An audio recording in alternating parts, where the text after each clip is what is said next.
하나님 말씀 잠언서 15장 8절에서 13절 말씀입니다.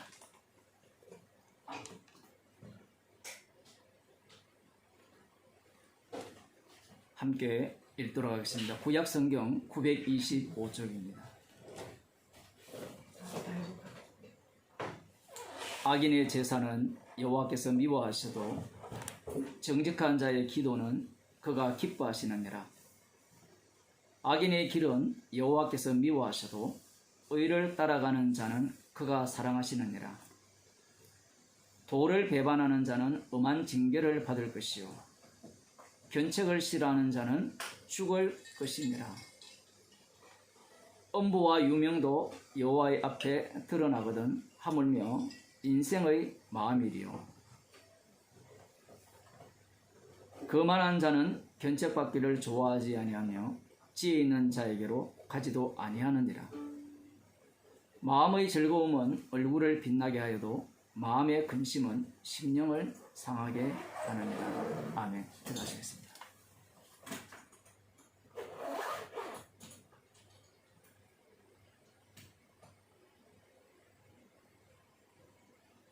징계받기를 싫어하는 자가 어리석은 자예요. 날마다 징계거리가 쏟아져 나오며 책망받는 가운데 십자가를 바라보게 하시는 그 은혜 속에 사는 자가 지혜로운 자임을 말씀하셨습니다. 오늘도 주께서 저희들을 긍휼히 여기사 십자가 앞으로 인도하여 주옵소서. 예수님 이름으로 기도드리옵나이다. 아멘. 하나님 말씀 사도행전 9장입니다. 사도행전 9장 1절에서 9절 말씀을 제가 읽어드리도록 하겠습니다. 신약성경 202쪽입니다. 사울이 주의 제자들을 대하여 여전히 위협과 살기가 등등하여 대제사장에게 가서 다메섹으로 회당에 갈 공문을 청하니 이는 만일 그 돌을 쫓는 사람을 만나면 물론 남녀하고 결박하여 예루살렘으로 잡아 오려 함이라. 사울이 행하여 다메섹에 가까이 가더니 호련히 하늘로서 빛이 저를 둘러 비추는지라. 땅에 엎드러져 들음에 소리에서 가라사대 사울아 사울아 네가 어찌하여 나를 핍박하느냐 하시거늘 대답하되 주여 위시오니까. 가라사대 나는 네가 핍박하는 예수라. 네가 일어나 성으로 들어가라. 행할 것을 네게 이를 자가 있느니라 하시니 같이 가던 사람들은 소리만 듣고 아무도 보지 못하여 말을 못하고 썼더라. 사울이 땅에서 일어나 눈은 떴으나 아무것도 보지 못하고 사람의 손에 끌려 다메섹으로 들어가서 사흘 동안을 보지 못하고 식음을 전폐하니라. 아멘.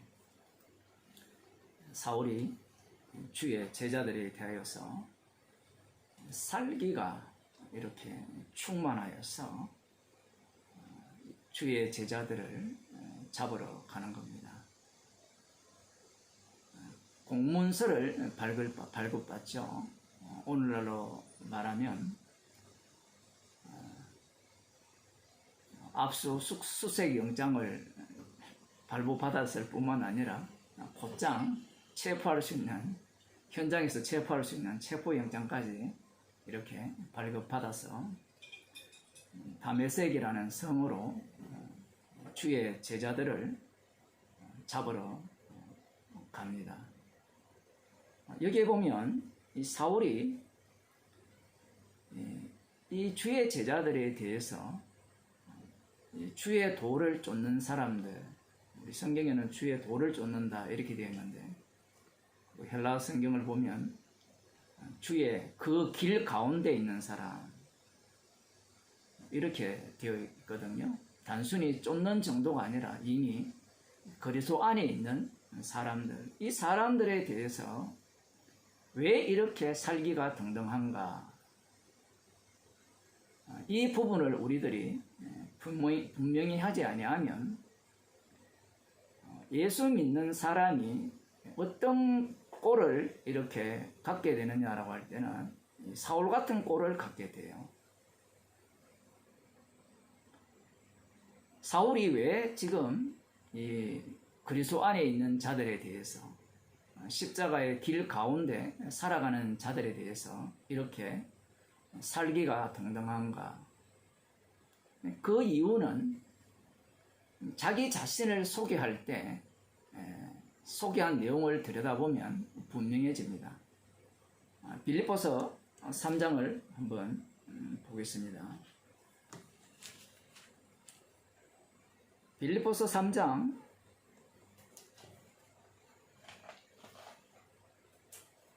4절을 보게 되면 그러나 나도 육체를 신뢰할 만하니, 육체를 신뢰하는데 우리가 생각하는 그런 육체를 신뢰하는 게 아니에요. 들어보면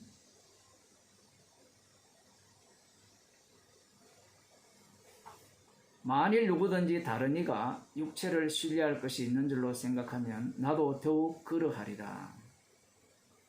내가 8일 만에 할례를 받고 이스라엘 족속이요 베냐민의 지파요 히브리인인 중에 히브리인이요 율법으로는 바리새인이요 열심으로는 교회를 핍박하고 율법의 의로는 흠이 없는 자로라. 이렇게 말하고 있어요. 완벽한 아브라함의 자손이라는 겁니다. 혈통도 여기에 보게 되면 히브리인 중에 히브리인이요 이렇게 표현하고 있죠. 엄마 아빠가 아마 모두가 다 히브리 사람이었다, 유대인이었다 이렇게 볼 수가 있고요.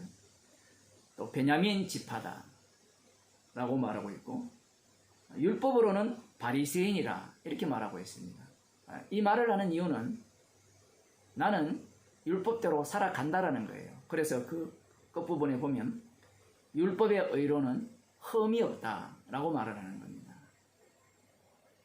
자, 이 모습을 보게 되면 방금 제가 읽지 않는 부분이 있지만 이 내용은 어떤 내용이냐라고 할 때는 사울 개인에게 해당되는 내용이에요.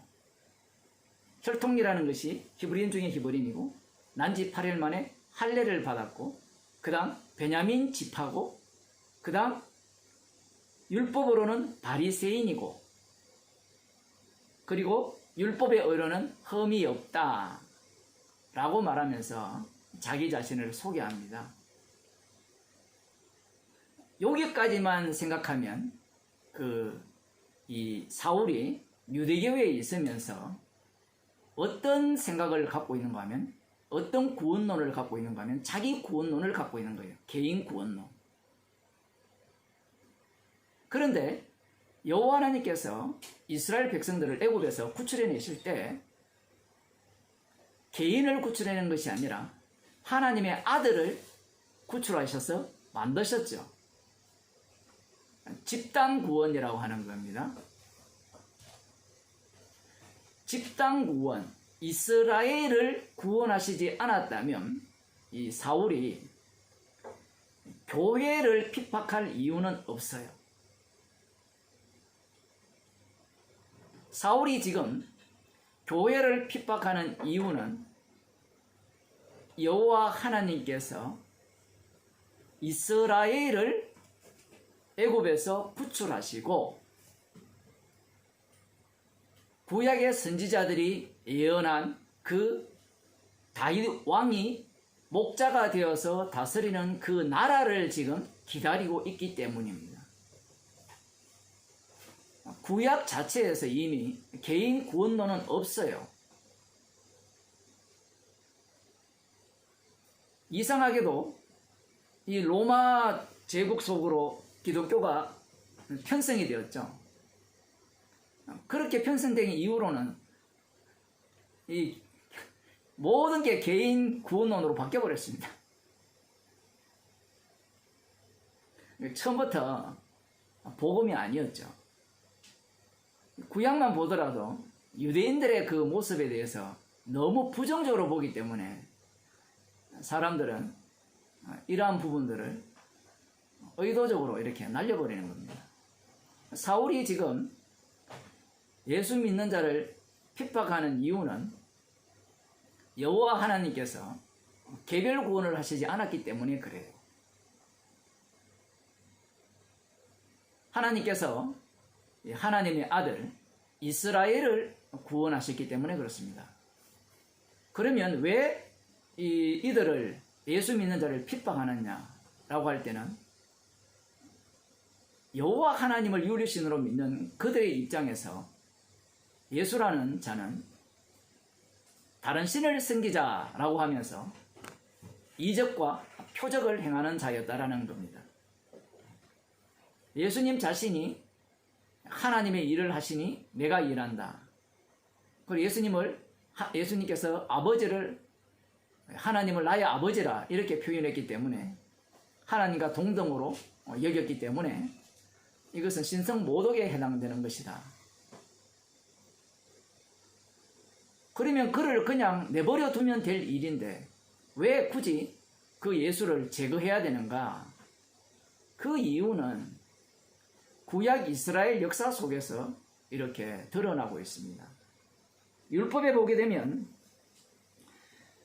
하나님의 말씀에 대해서 불순종하는 자가 있다면 아들이고 부모고 자식이고 며느리고 상관이 없이 죽이라고 해요. 제거하라고 하는 겁니다. 그러면 왜 제거해야 되느냐라고 할 때는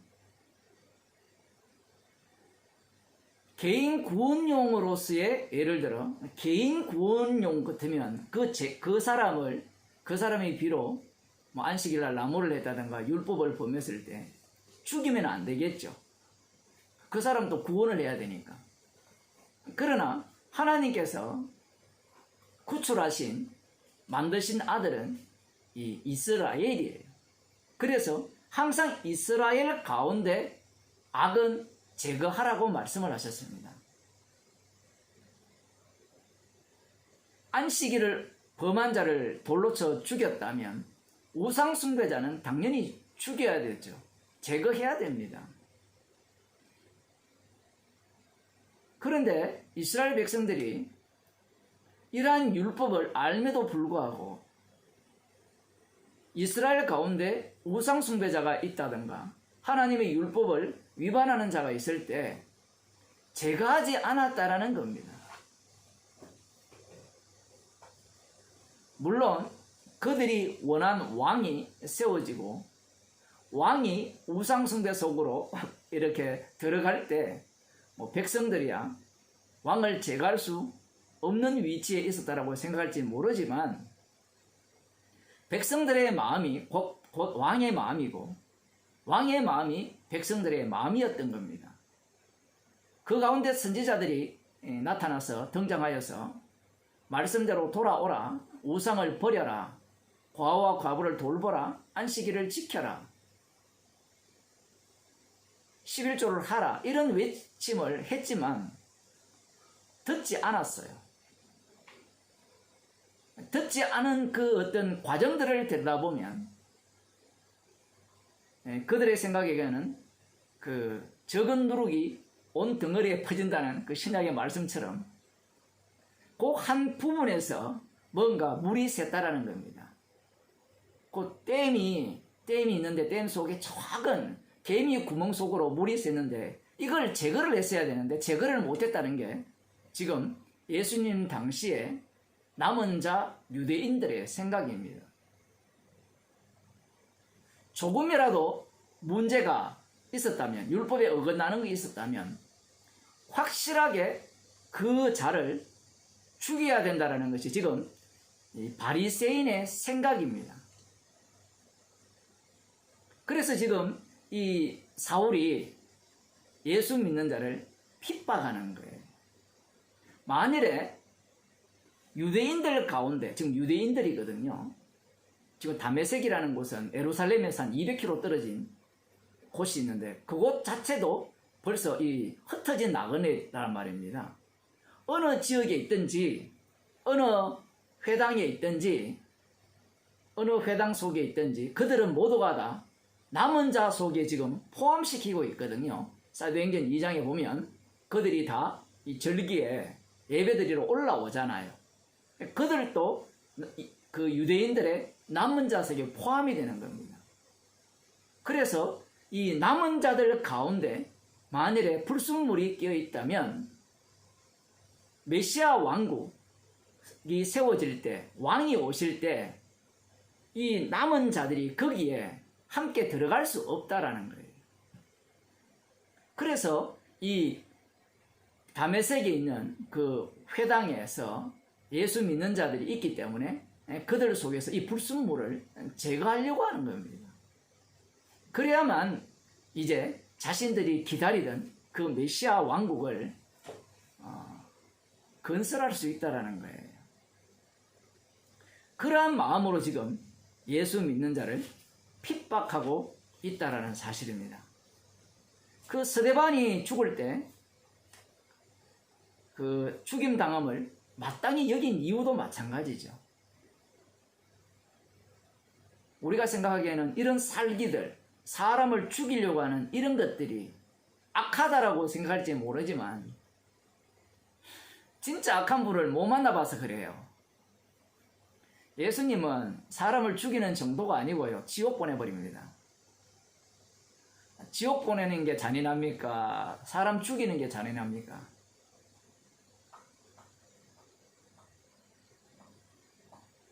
사울이 지금 이 사람을 죽이는 이유가 무엇이냐 할 때는 말씀이 우선이기 때문에 그래요.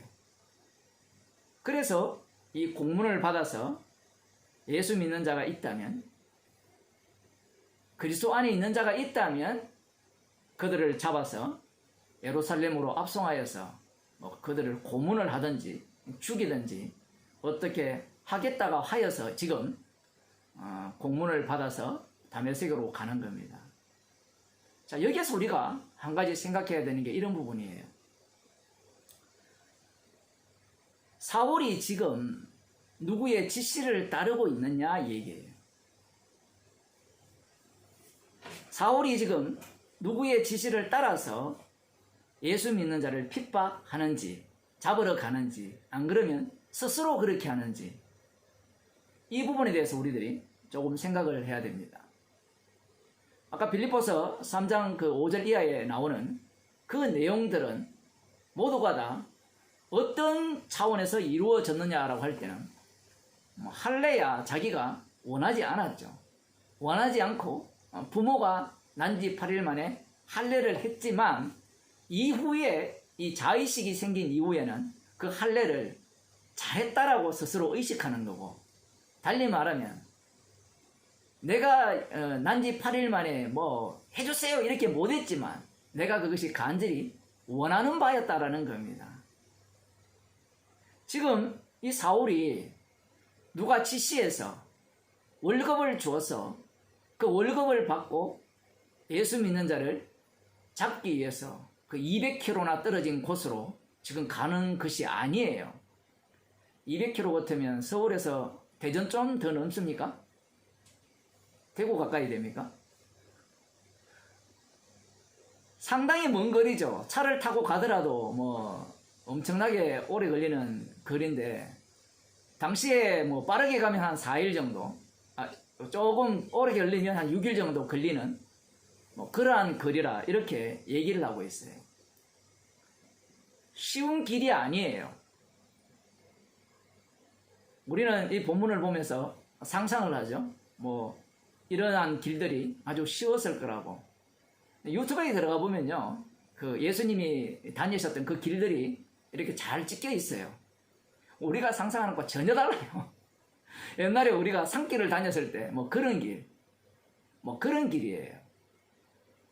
이 200km 이상이 되는 이 길을 스스로 자원하여서 사람들을 데리고 잡으러 갔다. 그것은 어떤 마음에서 우러나왔느냐 할 때는 이들이 기다리는 그 메시아 왕국에 대한 소망 때문에 그러죠. 사울이 율법을 대하는 그 태도가 어떤 태도냐라고 할 때는 하나님이 계시고 하나님께서 우리에게 율법을 주셨는데 그 율법은 우리에게 지켜라고 주셨다라고 생각하는 거죠. 주신 하나님이 그 율법을 우리 가운데 이루어내실 것이라는 생각은 꿈에도 생각 못해요.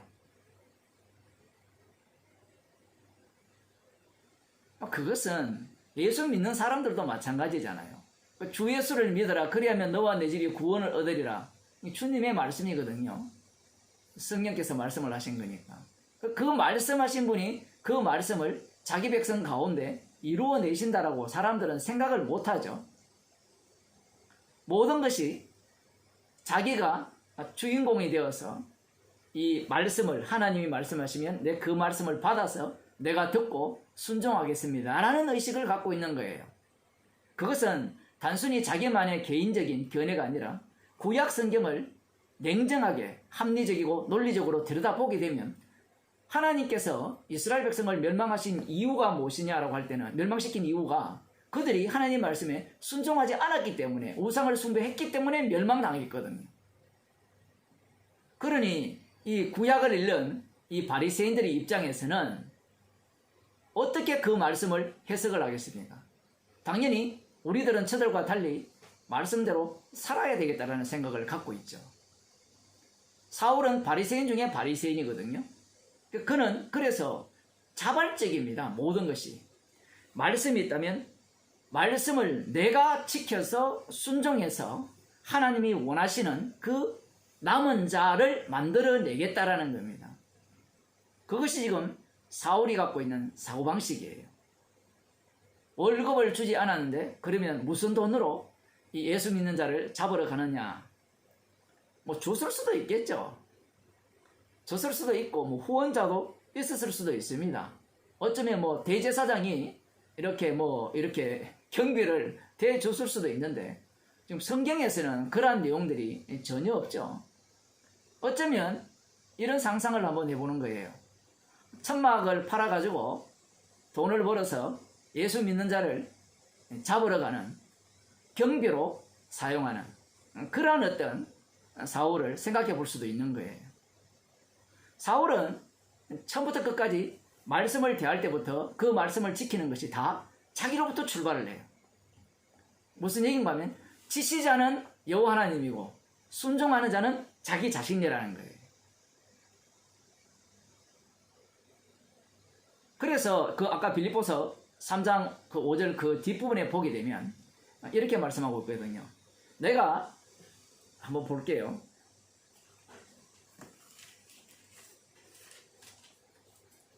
7절에 보면 그러나 무엇이든지 내게 유익하던 것을 내가 그리스도를 위하여 다 해로 여길 뿐인더라 이렇게 나오죠.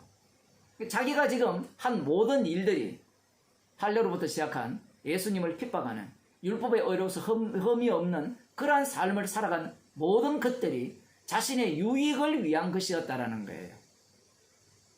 이 말의 표현이 어떤 의미인가 하면 우리들이 어떤 행동을 할 때 왜 합니까? 나의 유익을 위해서 하거든요. 나의 유익을 위해서 하지 않는 행동이 있느냐라고 스스로 물어보시면 다 나의 유익을 위해서 하게 돼 있어요. 왜 직장에 갑니까? 왜 자녀를 키웁니까? 왜 돈을 법니까? 물어보면 다 나의 유익을 위한 거예요. 사도 바울이 지금 주님을 만나기 전에 갖고 있던 의식이 무엇이냐라고 할 때는 이것이야말로 율법에 합당한 삶이라고 생각하면서 율법대로 살아왔고 단순히 자기가 개인적으로 사는 것뿐만 아니라 남은 자들 중에 우상 숭배자를 제거함으로 말미암아 순수한 남은 자를 만들어서 메시아 왕국을 이렇게 메시아가 오실 때 그 왕국 속으로 합류하겠다는 이런 상식, 이런 사고 자체가 모두가 다 자기로부터 나온 그러한 사고방식이고 이것들은 궁극적으로는 자기의 유익을 위한 것이었다라고 고백하고 있죠. 성령을 받았기 때문에 지금 이 고백을 하고 있습니다. 성령을 받지 못하면 율법에 순종하는 것이 자기의 유익을 위한 것이었다. 예수 믿는 자를 핍박하는 것이, 예수 믿는 자를 죽이는 것이 자기의 유익을 위한 것이었다라고는 생각하지 않습니다. 물론 마지막 자리는 이렇게 하는 것이야말로 하나님의 뜻에 부합한 일이고, 그 다음 단계는 그리 하여야 내가 영생을 얻고 메시아 왕국에 들어가서 한 자리 차지할 것이라는 그러한 기대를 품고 있죠. 그런데 이것조차도 모두가 다 말씀에 들어가 있어요. 성경 말씀에. 그런데 이 전체 자체가 무슨 행위였느냐를 할 때는 자기의 유익을 위한 행위였다라는 거예요. 이 본문이 왜 중요하냐라고 할 때는 예수님이 찾아오신과 찾아오시지 않는 사이의 이 차이가 뭔가를 오늘 본문을 통해서 분명하게 보여주는 겁니다. 사울은 지금 자원했어요. 그 출애굽기에 보면 하나님의 성막을 만들기 위해서 이스라엘 백성들이 자원하여 예물을 드리고, 솔로몬 성전을 건립할 때도 이스라엘 백성들이 자원하여 드렸다 이렇게 표현을 하잖아요. 사람들은 자원해서 한 것을 되게 좋아해요. 자원해서 했다는 말은 내가 그만큼 훌륭하고 괜찮은 신앙을 갖고 있고 하나님 보시기에 기뻐할 만한 사람이라는 것을 스스로 이렇게 칭찬하는 겁니다. 교회 봉사할 때도 자원해서 하면 목사들이 칭찬을 하잖아요. 이게 수상하잖아요. 자원해서 했는데 왜 칭찬을 합니까? 그것은 자원해서 했기 때문에 칭찬을 하는 거죠. 그 자원의 모습이 지금 사울에게서 고스란히 보여지고 있는 거예요. 우리는 예수 믿는 사람들이기 때문에 이 사울의 행동에 대해서 엉터리라 비난을 가하지만, 결국은 예수 믿는다고 하면서 나중에 그 예수 믿는 그들이 어떤 행동을 하느냐라고 할 때는 사울과 같은 행동을 해요. 우리는 주님의 증인이고 그리스도의 종이기 때문에 주님께서 시키는 대로 해야 됩니다. 여기까지는 말이 맞잖아요. 시키는 대로 해야 되죠. 가라 하면 가고 오라면 오고. 그렇게 할 때 우리는 그 말씀 앞에 자원하여서 스스로 나서서 순종해야 됩니다. 이렇게 이야기를 하면 모두가 다 아멘하죠. 그 자원 속에 뭘 집어넣으면 돼요? 성령을 집어넣거든요. 꼭. 우리는 할 수 없고 성령께서 우리 가운데 역사하시면 우리가 자원하여 주께 헌신하고 주를 위해 봉사할 수 있습니다. 충성할 수 있습니다. 이렇게 설교를 하는 겁니다. 그러면 듣는 사람들이 아멘 하죠. 그런데 그게 바로 악마의 소리입니다. 그렇게 성령을 힘입어서 자원해서 봉사한 자들이 뭘 자랑해요? 나는 한 게 없습니다. 이렇게 나와야 되는데, 목사님 제가 주의 이름으로 선지자 노릇하고 11조하고 감사헌금하고 구제를 하고, 그런 소리를 그들의 입에서 내뱉는 겁니다. 그런 사람들에게 이 십자가 복음을 전하면 화를 내죠. 나는 내 힘으로 한 것이 하나도 없는데, 주님이 하게 하셨는데 십자가 복음 앞에만 서면 분노를 일으킵니다. 자신이 죄인 중의 개수로 이렇게 말은 했지만 실제로는 죄인 중의 개수가 아니라고 스스로 항변하는 거예요. 복음을 대하는 태도도 마찬가지죠. 제가 우리 이 모임에 오시는 분들에게 여러 번 그런 말씀을 들었습니다만은, 진리를 찾아 헤매는 자들이 많죠. 진리를 찾아 헤매어서 진리를 찾게 되잖아요. 진리를 찾게 되면 그 다음 하는 말이 무엇인가 하면 화로 망하게 되었다라고 해야 되는데, 이제 진리를 찾았다, 이제 진리를 알았다라고 하는 거예요. 그런 사람들한테 복음을 전하면 뭐라고 하는가 하면 난 안다 이야기예요. 여기 있는 사람이 다 그럴 수도 있는데 나는 안다라는 거예요. 들었다라는 거예요. 그 말씀을 들어도 무슨 말인지 이해를 못하는 겁니다. 지금 이 주님을 만나기 전 사울과 똑같아요. 모든 것이 나오는 게 자기로부터 밖에 나오는 게 없어요. 새롭게 받은 게 없어요. 받은 게 있다면 복음 앞에서는 나는 안다. 그 말 그만해라. 맨날 설교 들어도 똑같은 이야기 아니에요. 똑같은 이야기 하죠. 복음이 생명이 십자가에서밖에 안 나오는데 똑같은 이야기 하지 무슨 다른 이야기를 해요. 뭐 복음만 똑같아요. 드라마 보세요. 다 똑같잖아요. 무슨 이야기예요 드라마. 맨날 똑같은 이야기 하는데 신나게 보잖아요. 예? 드라마는 똑같은 이야기인데 보니까 다 다른 것 같아요. 뭐 다르긴 뭐가 달라요. 다 똑같이. 나쁜 놈은 벌 받아야 되고 악한 자는 나쁜 놈은 벌 받아야 되고 선한 자는 상을 받아야 되고. 그 요즘은 이제 드라마가 네 맘대로 살아라. 니체 사상을 그대로 본받아가지고 하고 싶은 대로 살면 뭐 그것이 바로 네 인생이다. 그게 마인이잖아요. 마인. 그걸 보고 좋아라고 하잖아요. 그거나 다 똑같아요. 자기를 우상화시키는 것. 이제는 점점 극단으로 더 치닫게 되는데 복음이라는 것도 마찬가지죠. 자기를 우상화시켰으니까 이제 뭐 똑같은 얘기 그만하고 새로운 얘기 해달라는데 그 사람이 갖고 있는 새로움이라는 것은 이런 거죠. 과거에 자기가 그 뭐 기복이나 안 그러면 뭐 엉터리 성화로운 교회를 다녔다면 그와 다른 새로운 복음이 이제 십자가 복음을 들었다 치면 그 십자가 다음에 새로운 복음이 또 있을 거라고 생각하는 거예요. 스스로 상상하는 겁니다. 십자가 안에 그리스도 안에 늘 새로움이 있는데 그 사람은 새로운 지식이 새로움을 가져다 준다라고 생각하는 거예요. 이 사울 같은 경우에 지금 철저하게 자기가 자원해서 예수 믿는 자를 핍박하는 겁니다. 율법도 억지로 지키는 게 아니에요. 지금 들어보면요 기쁨으로 지켜요. 우리들 수준과 다르다니까요. 너무 기뻐요. 그런데 그 모든 것들이 자기 쪽에서 출발한 거예요. 자, 자기 쪽으로 출발했는데 이 사울이 누구를 믿고 있습니까? 여호와 하나님을 믿고 있거든요.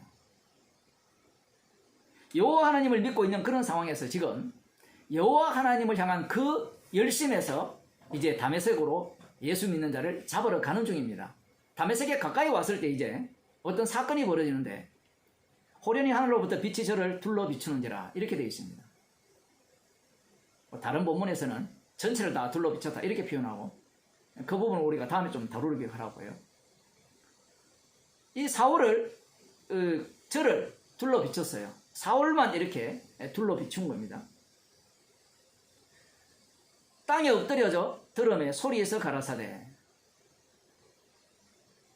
저는 여기에서는 사울만 엎드려졌다 이렇게 보고 싶어요. 다른 본문에서는 전체가 다 엎드렸거든요.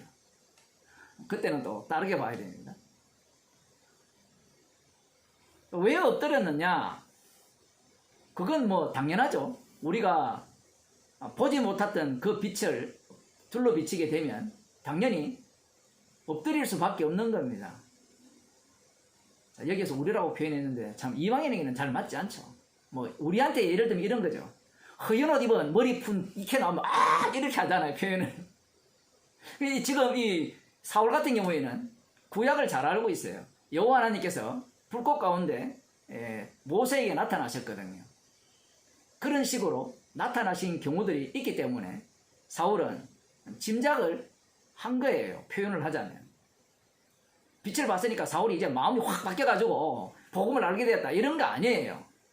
물론 이미 복음 속으로 합류한 것은 분명한데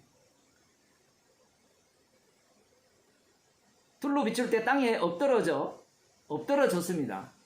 스스로 능동적으로 엎드렸다. 이 능동태로 되어 있거든요. 헬라 성경 보면 스스로 딱 엎드렸어요. 그러니까 제가 방금 말씀드린 게 더 맞는 거예요. 구약이라는 것이 머릿속에 다 들어있기 때문에 사울뿐만 아니라 우리들도 그렇잖아요. 우리들도 이 본문을 보면 주님이 이런 식으로 나타나기를 소망하면 이런 비스무리하게 나타나면 누구십니까? 주여 이렇게 나오는 그런 태도와 별로 다르지 않아요. 사울도 마찬가지입니다. 뭐 바리새인 중에 바리새인이라고 해서 하나님이 안 나타나기를 소원한 게 아니에요. 자신에게도 나타나기를 바랐었겠죠. 뭐 죄인들은 다 똑같으니까. 그래서 엎드렸는데 뭐 더 이상 뭐 어쩌고 저쩌고 할 순간 그것도 없이 곧장 바로 말씀이 떨어집니다. 여기 보면 가라사대 사울아 사울아 네가 어찌하여 나를 핍박하느냐 하시거늘 이렇게 말씀합니다. 자, 사울이 지금 여호와 하나님을 경외하고 있죠. 사울이 주님을 핍박하는 자입니까? 주님을 위한 자입니까? 과거에 자신의 조상들은 주님을 핍박했고 선지자들을 핍박하는 자였다면 자신은 지금 주님을 위한 자죠. 갑자기 왜 목사님 여호와 하나님을 표현하지 않고 주님으로 표현하느냐? 이렇게 이제 헷갈리죠. 주님을 위하는 자였습니다. 주님을 위하는 자였는데 당연히 자기의 예상대로라면 뭔가 자기를 이 모세처럼 자기를 이렇게 불러가지고 어떻게 사용하지 않을까 뭐 이런 기도가 있었고 그 순간적으로 얼마나 많은 생각이 들었을까요? 그런데 사울아 사울아 네가 어찌하여 나를 핍박하느냐 이렇게 말씀이 떨어진 겁니다. 자기는 지금 하나님을 핍박한 적이 없죠. 그런데 지금 사울아 사울아 네가 어찌하여 나를 핍박하느냐 이렇게 질문이 던져지니까 사울이 바로 뭐라고 하는가 하면 이렇게 얘기하죠. 주여 대답하여대 주여 니시오니까 이렇게 물어요. 여기에 퀴리오스 돼 있거든요. 퀴리오스 추라고 돼 있어요. 당신은 누굽니까? 이렇게 번역한 성경도 있는데 그렇게 하면 안 돼요. 그 사울 자체가 지금 여호와 하나님을 주로 믿고 있는 사람이에요. 그래서 자신이 아는 주와 나타난 주가 좀 다른 것 같아요. 어찌하여 나를 핍박하느냐라고 했으니까 지금까지 자신이 여호와를 위한 열심을 낸 거잖아요. 여호와를 위한 열심을 내었다면 자신이 여호와를 핍박했느냐? 그건 아닌데 어찌하여 나를 핍박하느냐라고 하니까 주님 누구십니까? 이렇게 묻는 거예요. 누구십니까? 라고 묻는 것은 이런 거죠. 주님 제가 뭐 잘못했습니까? 이런 얘기예요. 표현을 하자면 우리는 믿음이 너무 좋아가지고 이 본문을 그런 식으로는 안 보려고 하잖아요. 나는 지금 정당하다는 거거든요. 율법대로 살아왔기 때문에. 그리고 이 주여라는 용어가 왜 중요하냐 할 때는 이 사건에서 주가 주로 바뀝니다. 이 사울에게 주가 주로 새롭게 바뀌어요. 어떤 주가 어떤 주로 바뀌느냐라고 할 때는 그 뒷부분에 나오죠. 사울아 들으면 네가 어찌하여 나를 핍박하냐 하시거늘 대답하여 주여 니시오니까 가라사대 나는 네가 핍박하는 예수라 이렇게 되는 거예요. 사울이 깜짝 놀라죠. 그러면 이렇게 말씀을 하면 사울이 알아들었느냐?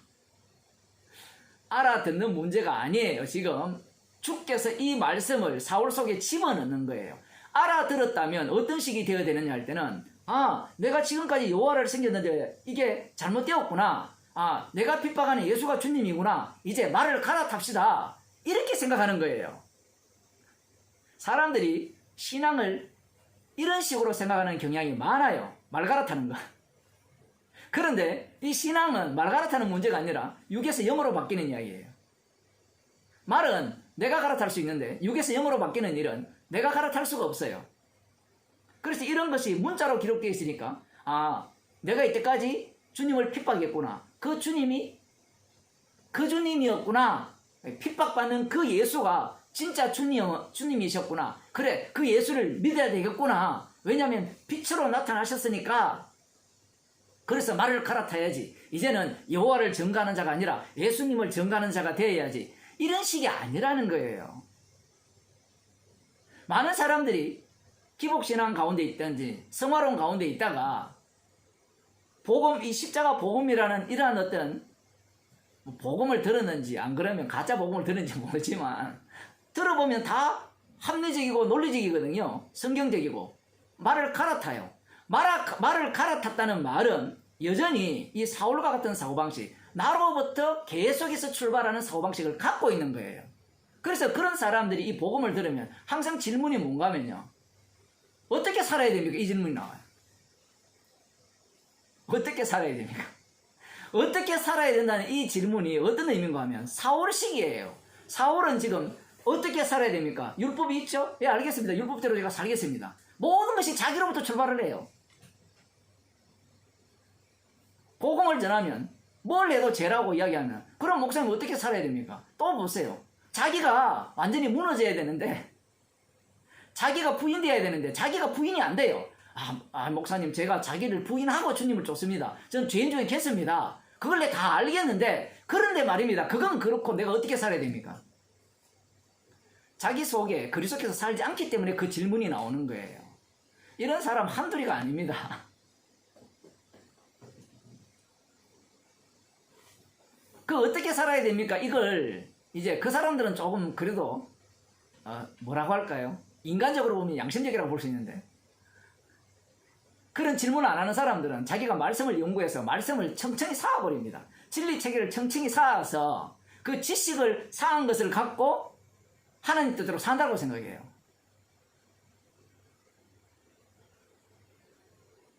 주님께서는 이 성도의 몸을 말씀이 이루어지는 현장으로 만들어내거든요.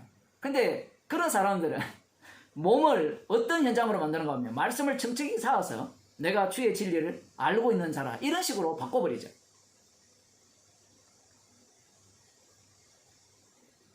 주여 누구십니까? 라고 질문을 했을 때는 여호와 하나님 개념을 사울은 염두에 두고 있는 거예요. 그런데 네가 핍박하는 예수라는 이 말씀 속에 무엇이 담겨 있는가 하면 이 네가 핍박하는 예수가 주라는 거예요. 이건 사도행전 2장 3장의 설교에서 나오잖아요. 너희가 십자가에 못 박은 이 예수가 주님이셨다. 그런데 설명이 너무 짧으니까 사람들은 이걸 어떻게 다 이해했느냐? 설명 듣고 이해하는 게 아니에요. 설명은 이미 사복음서에 보게 되면 예수님이 얼마나 설명을 잘해줍니까? 말씀을. 제자들에게 모르겠냐? 모르겠습니다. 그래, 알려줄게. 그래, 신은 어떻고 그 마귀고 가라지는 어떻고 뭐 이런 얘기 쭉 하잖아요. 알아들었느냐? 알아들었습니다. 뭐 알기는 뭐 알아들어요.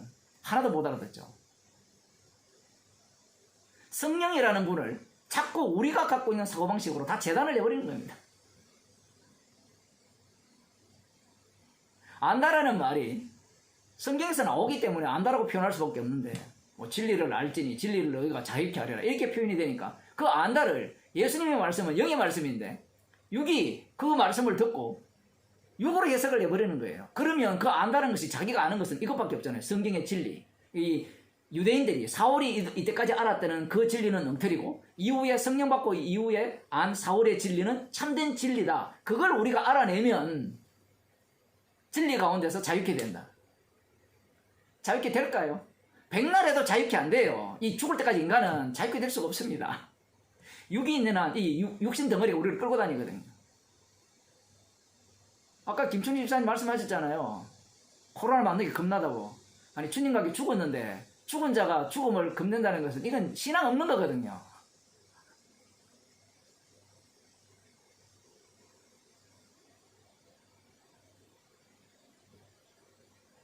그러면 우리가 왜 그런 마음을 주시는가 할 때는 십자가의 은혜로 사는 거예요. 복음을 들어서 알아서 사는 게 아니고.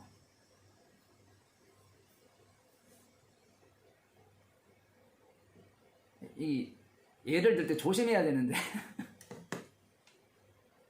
우리 마음 자체가 이미 성령을 받지 못하게 되면 계속해서 이 나로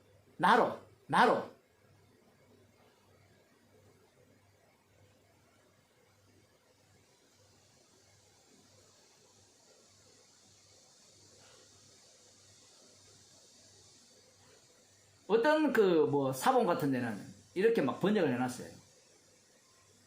내가 무엇을 할까요? 뭐 이런 식으로. 성경에 실제로 그렇게 기록되어 있다 하더라도 이 나라는 것이 바뀌어버렸죠. 주님이 찾아오시게 되면. 그래서 지금 이 사울에게는 여호와 하나님, 주라는 분은 십자가에 못 박히는 주는 없어요. 여러분 구약 성경을 보게 되면 여호와 하나님께서 우상을 멸하시잖아요. 그분이 주님이잖아요. 그런데 네가 핍박하는 예수라 라고 할 때는 십자가에 못 박혀 살해당한 분이 주님이라는 겁니다. 유대인들 입장에서는 받아들일 수가 없죠. 여호와 하나님이 죽는다, 주님이 죽는다, 하나님이 죽는다, 그런 하나님은 사전에 없어요. 어떤 인간에게도 죽는 하나님은 없습니다. 그래서 죽으시고 부활한 예수님에게 있어서 인간들이 예수님을 믿을 때 십자가는 빨리 제거하고 치워버리죠. 십자가는 빨리 치우고 부활의 능력, 부활의 주를 계속해서 이야기하는 거예요. 근데 주님은 십자가로 일을 하시거든요. 왜냐하면 그 피광로를 자랑케 하기 위해서 자기 백성을 구원하시기 때문에 그래요.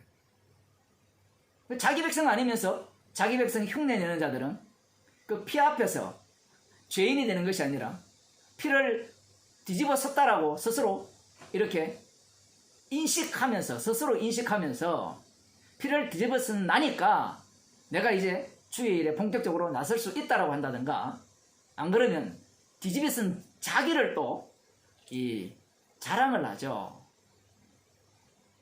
사도 바울의 빌립보서 3장 7절입니까? 거기에 보면 자기에게 유익된다고 했잖아요. 그렇게 된다면 결국 십자가의 피도 자기에게 유익이 되었기 때문에 그 십자가의 피를 뒤집어 쓴 자체가 예수님을 살해하는 겁니다. 복음이라는 것이요, 우리 손아귀에 안 잡혀요. 주님이 살아계시는데 인간들은 뭔가 성경 가운데 진리를 찾으면 그 진리를 이렇게 알아가지고 챙기려고 하죠. 그렇게 하면 이제 진리를 알았다고 하는데, 그렇게 해서 진리를 알 것 같으면요, 머리 좋은 사람이 진리를 알아요. 여기 IQ 150 이상 안 되는 사람들은 다 지옥 갑니다. 다 안 되잖아요. 혹시 되는 분 죄송한데 있어요? 저도 한 130 좌우 정도 될 것 같은데 옛날에 재었을 때 나쁘진 않죠, 그죠?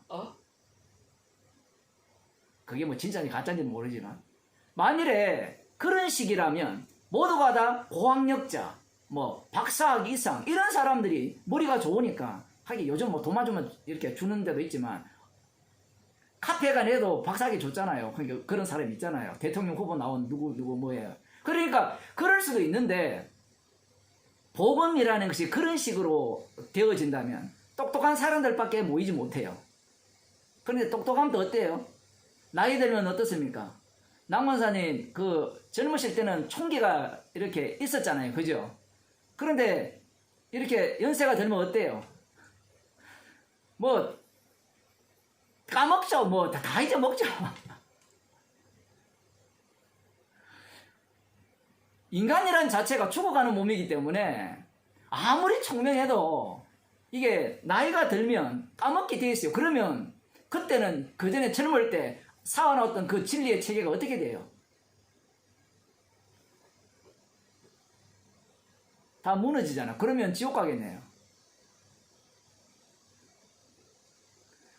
그 구원은 십자가의 피로 이렇게 주님이 주시는 선물이잖아요. 이 선물을 못 받았으니까 계속해서 선물을 자기 쪽에서 만들어내려고 하는 겁니다.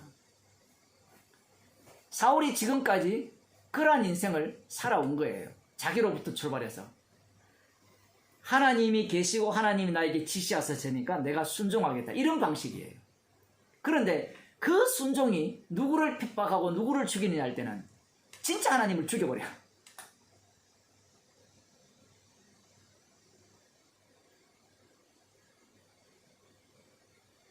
우리에게서 하나님께 대한 순종, 예수님에 대한 순종이 나온다면 그 순종이 예수님을 죽인다고요.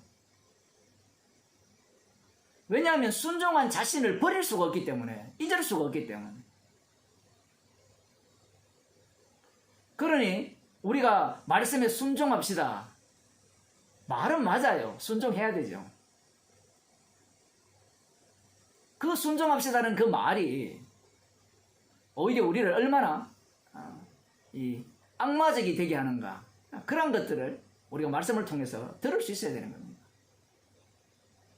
심지어는 이 사도 바울이 주님을 만난 이후에 얼마나 복음을 열심히 전해요.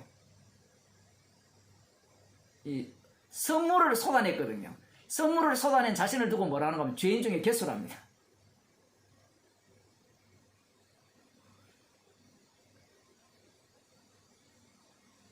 선물을 쏟아냈는데 왜 죄인 중에 괴수가 되느냐? 십자가의 영이 그와 함께 계시기 때문에 그래요. 자기가 한 게 아무것도 없기 때문에.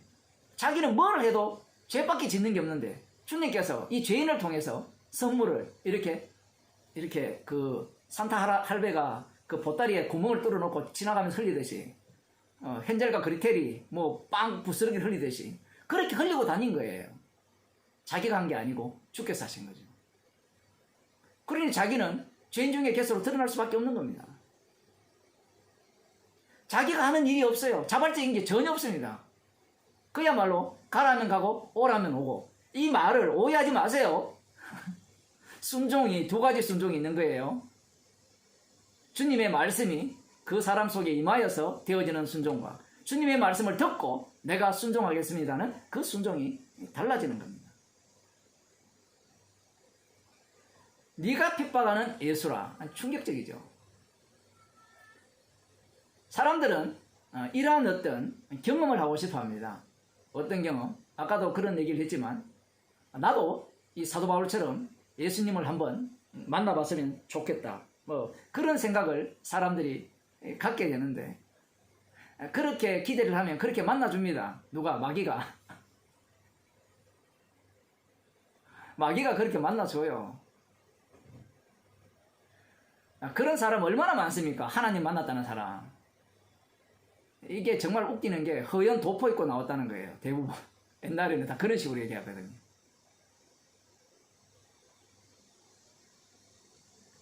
그러면 그 사람이 십자가를 자랑하느냐? 아니죠. 만난 걸 자랑하죠. 그런데 이게 우리의 눈 자체가 만난다는 것이 눈이 썩어 빠졌는데 그 만난다는 게 어떻게 믿음으로 바뀝니까? 아니 귀가 이미 기머거리인데 무엇을 들을 수 있겠어요? 몸 자체가 육인데 육이 본들 그렇게 본 사람이 제자들이었잖아요. 제자들이 예수님을 하나님을 직접 눈으로 보고 만진만대고 귀로 들었잖아요. 눈으로 보고 만지고 귀로 들었는데 이 인간이 갖고 있는 오감, 육감이라 칩시다. 그 모든 것들이 죽었다는 증거물로밖에 작용이 안 돼요.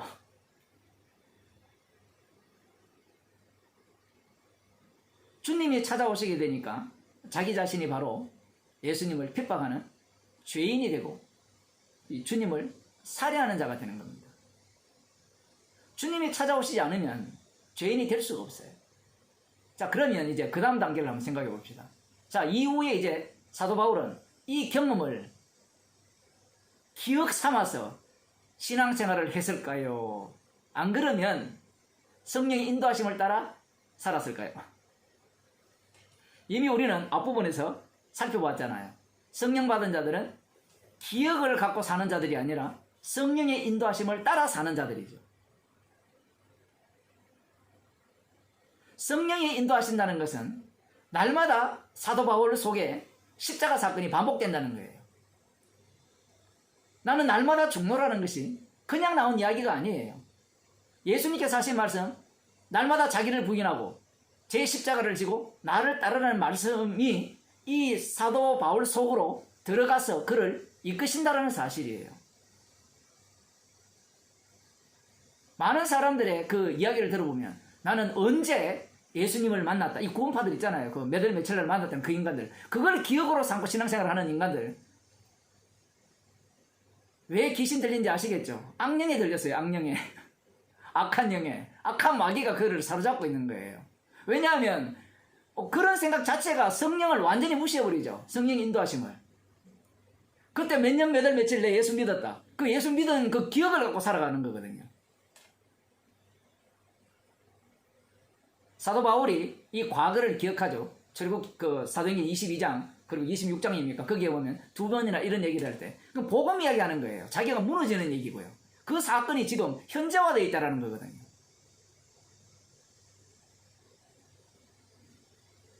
많은 사람들이 그때 진짜 진리를 알았어. 그래. 그 다음 단계가 뭔가 나 이제 복음을 안다는 거예요. 뭐 우리가 다르지 않아요. 여러분들이 다 똑같아요. 복음을 들어보면 이제 알았다는 거예요. 이제. 날마다 주께서 우리에게 새롭게 복음을 알게 하시고 십자가와 만나게 해주셔야 되는데 이 나로부터 출발할 수밖에 없는 그 인간의 악마성은 끊임없이 우리 속에서 이렇게 계속해서 생성이 된다는 사실이에요. 오늘 잠언서 15장을 읽었잖아요. 이 어리석은 자의 특징은 책망받는 걸 되게 싫어해요. 사울이 책망받는 것이 싫어가지고 말씀대로 살아버리거든요. 그런데 성령이 오시면 죄에 대해서, 의에 대해서, 세상 임금에 대해서 책망하시거든요. 성령 받은 성도들에게는 날마다 십자가를 갖고 우리를 책망하시는 그 죄를 유발해내시는 거예요. 그래서 이 나로부터 출발하는 것을 주님은 계속해서 부정시킵니다. 그 모습이 무엇이냐라고 할 때는 나의 나 된 것은 하나님의 은혜로 된 것이라, 이렇게 고백을 하는 거예요. 그 순간에도 십자가 사건 속에 합류당했기 때문에 그 고백을 하는 거예요. 아, 돌아보니까, 계산해보니까, 야, 나의 나 된 것은 하나님의 은혜네. 이것은요, 누구나 할 수 있는 이야기예요. 우리도 그렇게 할 수 있잖아요. 돌아보니까 다 주님의 은혜더라. 이걸 절간에 사는 사람들은 돌아보니까 다 부처님의 언덕이더라. 못 들어봤습니까? 돌아보니까 우리 조상님의 언덕이더라. 아, 그거랑 그건 뭐가 달라요? 주인공이 자기가 돼 있잖아요. 그런데 사도 바울은 성령이 그와 함께 하시고 주님이 동행을 하시잖아요. 그 속에 십자가 사건이 반복되니까 모든 일들이 주님 홀로 하신 일이었다는 거예요. 자기는 없어요, 거기에는. 나가 무너지지 않으면 이 복음이 살아날 수가 없는 겁니다. 복음이 전파될 수가 없는 거예요. 사람들이 자꾸 어떻게 살아야 됩니까? 라고 질문을 하잖아요. 어떻게 살기는요? 그냥 살면 되죠. 받은 대로 살아야 돼요. 그 없는 자에게 어떻게 살아야 되느냐 하라고 할 때 질문을 해서 답변을 해주면 그 사람은 답변한 대로 살려고 하거든요. 왜냐하면 교회를 다닐 때나 뭐 학교를 다녀도 항상 인간이 그 인간은 어떻게 행동을 하느냐 할 때는 시키는 대로밖에 못 해봤거든요. 시키는 대로밖에. 사울과 똑같아요. 성령의 인도하심을 몰라요. 또 성령의 인도하심을 이야기하면 성경 갖고 정답을 찾아내죠. 성령의 인도하심이 뭘까? 찾아내가 그렇게 살면 성령의 인도하심일 거라. 그렇게 가면 마지막 자리에 자기가 딱 주인공으로 서 있어요. 그 지옥 가는 자들의 특징이 내가 주의 이름으로 선지자들라도 하고 귀신을 쫓아내고 많은 권능을 행하지 아니하였나이까, 이런 태도를 보이는 겁니다. 자기가 살아가는 모든 모습이 예수님을 핍박하는 자의 모습이었다는 사실을 알지를 못하는 겁니다. 아, 목사님 복음을 안 이후에는 더 이상 핍박하는 자가 아니지 않습니까? 그래서 지옥 가는 거예요. 복음을 알기에 핍박하는 자로 드러나는 겁니다. 성령께서 오셨기에 내가 바로 주님을 살해한 자가 되는 거죠. 아, 그거는 오늘 믿었으니까 내일은 그렇지 않을 거 아닙니까?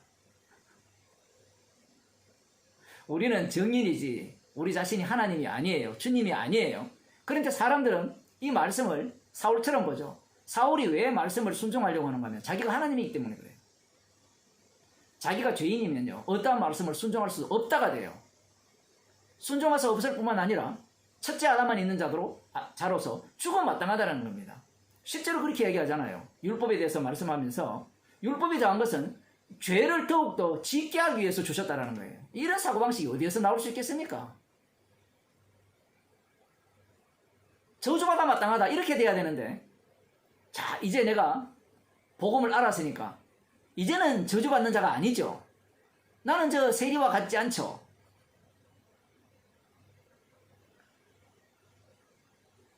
십자가의 증인이 아니라 처음부터 꼼수가 있었죠. 이 사울처럼, 사울이나 나머지 그 예수님의 제자들도 똑같은 거예요. 그렇게 함으로 말미암아 하나님 나라, 이 다윗 왕이 와서 세우는 그 하나님 나라에 들어가서 한 자리 찾아오고 싶다는 그 마음이 그대로 여기에서 드러나는 거죠. 복음을 듣는다고 그런 마음이 안 생긴다, 꿈을 꾸지 마세요. 오히려 주님은, 마귀는 오히려 복음을 듣는 자들 속에서 더 활동을 합니다. 활기치지요. 그래서 주님께서는 성령을 통해서 이 십자가를 앞에 세우시고 우리를 책망하실 때 성도는 비로소 내가 바로 예수님을 핍박하는 죄인이 되면서 십자가의 증인으로 이렇게 드러나는 겁니다. 복음을 알았으니까 나는 저들보다 낫다. 이제 복음을 알았으니까 나는 주님을 핍박하지 않는 자다. 우리가 그렇게 생각할 가능성이 100%죠.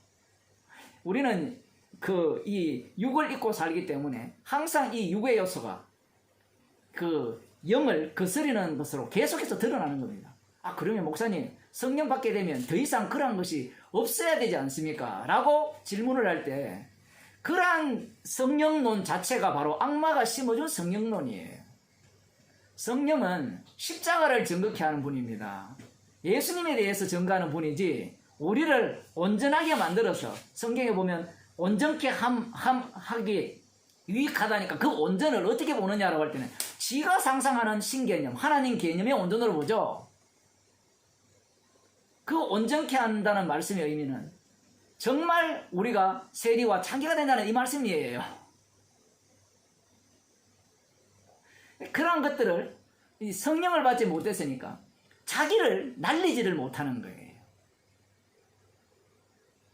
여기에서 자기가 이렇게 주님을 만난 상황에서 내가 지금까지 살아가는 모습이 이 주님을 핍박하는 모습으로 이렇게 발각당하지 않는 자가 있다면 그건 성령 받았다고 할 수가 없어요. 그리스도의 종이 아니고요. 나 옛날에 받았는데요. 자기가 신이 되어 있어요. 주의 자리에 가 있죠. 주님이 지금 일하시는 입장에서 자기를 볼 수 있어야 되는데 그 십자가에서 자기를 못 보는 겁니다. 자기로부터 계속 출발하는 거죠. 오늘 또 주님은 우리에게 말씀으로 찾아오셔서 나는 사울처럼 율법을 지키고 일에 두부 금식하고 그런 사람 정도는 아닙니다. 저는 복음을 아는 인간입니다. 이러한 태도로 나올 때 우리가 바로 주님을 핍박하는 자입니다. 기도하시겠습니다. 하나님 아버지,